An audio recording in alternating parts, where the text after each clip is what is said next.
jungle. ज्येष्ठ भाजपा नेते सत्कार करतात त्यांच्यासमोर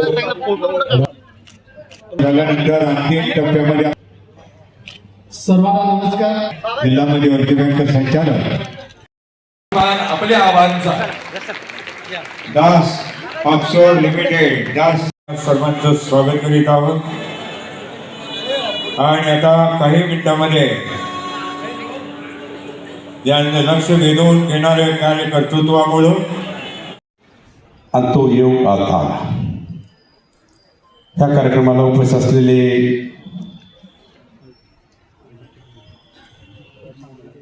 या जिल्ह्याचे माजी खासदार संजय काका पाटील,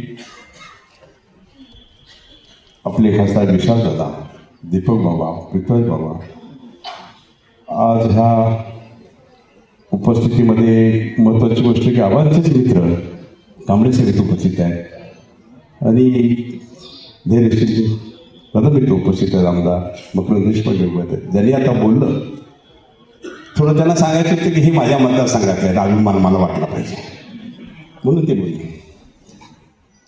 बाबासाहेब या सगळ्यात सर्वच मान्यवर सगळ्यांची नावं घेतली, खूप वेळ लागेल आता. आणि ह्या कार्यक्रमाला उपस्थित असलेले ज्यांनी अर्धा तास हसत खेळत आपल्या भाषण शैलीमध्ये आपल्याला रमवलं ते केंद्रीय मंत्री रामदास आठवले साहेब. दुसरे आमचे ज्येष्ठ नेते, ज्येष्ठ मंत्री आणि सदैव आमच्या कुटुंबावर प्रेम करणारे आणि तेही कष्टातून वर आलेले आणि त्या माध्यमातून काम करत असताना आम्हाला मार्गदर्शन करणारे आमचे चंद्रकांत दादा पाटील,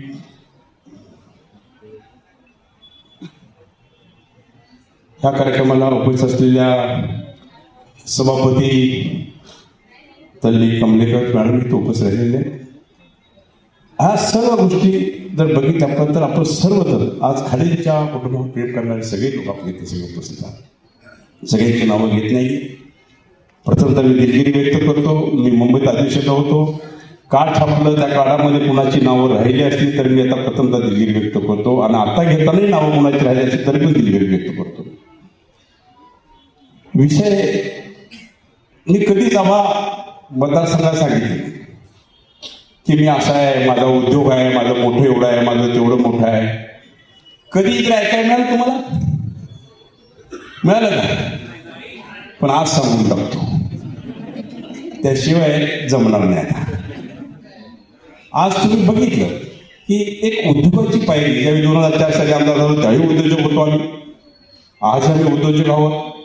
पण आज घराण्याला, जिल्ह्याला, खाली कुटुंबियाला एक मोठा तुरा ह्या देशाच्या उच्च सरी असलेल्या राष्ट्रपती त्यांनी तो लावला, त्याबद्दल त्यांनी अभिनंदन करतो. आज या माध्यमातून सांगत असताना मला खूप आनंद होतो. काही प्रसंग, खूप प्रसंग आहेत. एवढी तुम्हाला क्लिप दाखवली, त्या क्लिपमध्ये काही झालेलं नाही.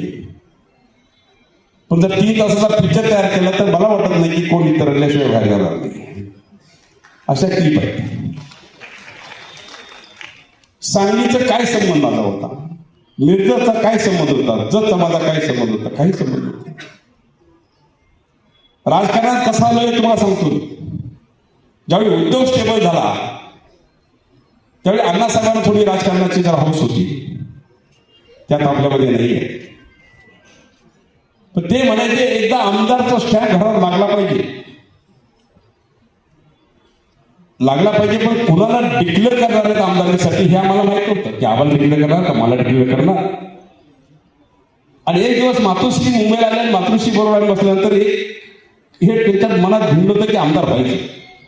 दादा तिने नकाशा काढला मिरजचा, आपल्या सांगली जिल्ह्याचा, आणि जत मतदारसंघ हा राखीव मतदारसंघ आहे आणि इथं जाऊन तुला आमदार व्हायचं आहे हे तिने फायनल केलं. सांगलीतून जत जायचा रस्ता माहीत नाहीये, कार्यकर्ता नाही आहे, नातेवाईक नाही, कोण स्क्वेअर फूट जमीन नाही, अशा ठिकाणी आम्ही गेलो. पण एक होतं ना, त्याने मला काय निवडलं, आम्हाला का नाही निवडलं? कारण आमचे गुणच तसे होते. आईने का मला लोगन ठेवलं होतं आमच्यावर. आईला म्हणायची भाऊ कसा आहे, आईला कोणतरी विचारायचं भाऊ कसा आहे तुझा, आई म्हणायची खायला आधी, झोपायला मध्ये, कामाला कधी कधी, असंही भाऊ आहे. हे तिनं लोक ठेवलं. जरा हुरपणा असायचा आणि अशीच राजकारणात चालतात, जरा अवघड असलेली राजकारणात चालतात. आणि त्या माध्यमातून आज तुमचा आमदार चौथ्या वेळी तुमच्या समोर उभा आहे. पण ह्या आमदारकीला खत पाणी तुमच्या आशीर्वाद प्रेम मिळत राहिलं, मिळणार आहे आणि मिळालं पण आहे. पण ह्या आमदारकीला खत पाणी घालण्याचे काय प्रसंग अशा आयुष्यात आले.